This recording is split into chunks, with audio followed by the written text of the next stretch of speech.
Pressing new questions are being asked tonight by a highly placed insider about the Union Slush Fund the Prime Minister Julia Gillard helped establish in the 1990s. A lawyer who worked alongside Julia Gillard 17 years ago claims there's a 2.5-year gap in her explanation of when she says she knew about a loan for the purchase of a house.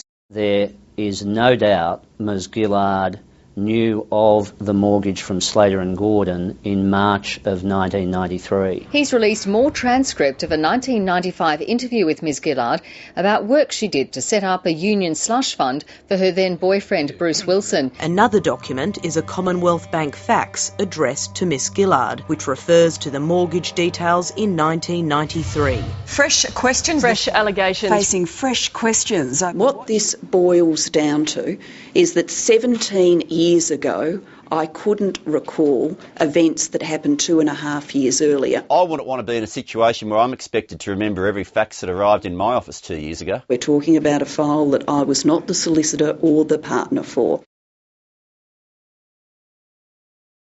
Well, players in all of this seem to be coming out of the woodwork at the moment. I've been shown numerous documents that have refreshed my memory. Former self-confessed AWU bagman Ralph Blewett has been living overseas for 15 years. Today he stepped back into the political fray. Does Julia Gillard still have questions to answer? Yes. And what are those questions?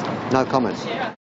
Mr Blewett's reappearance in the country, I think, will now bring this issue to a new pitch. What questions does she have to answer in your opinion? Here's a self-confessed fraudster whose own sister rang a Perth radio announcer and described Ralph Blewett, her brother, as, quote, crooked as they come, rotten to the core and not to be trusted.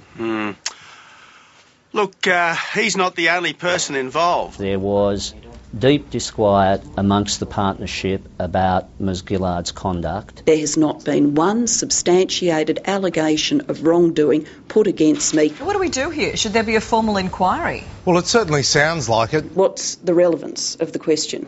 Where does it take you? Well, precisely. You've rolled your eyes because it doesn't take you anywhere. I'm not looking for a smoking gun. I'm looking for a full and frank explanation. Give us a full, complete, open and transparent account of these dealings. We've had a campaign of smear and innuendo, and it all boils down to absolutely nothing.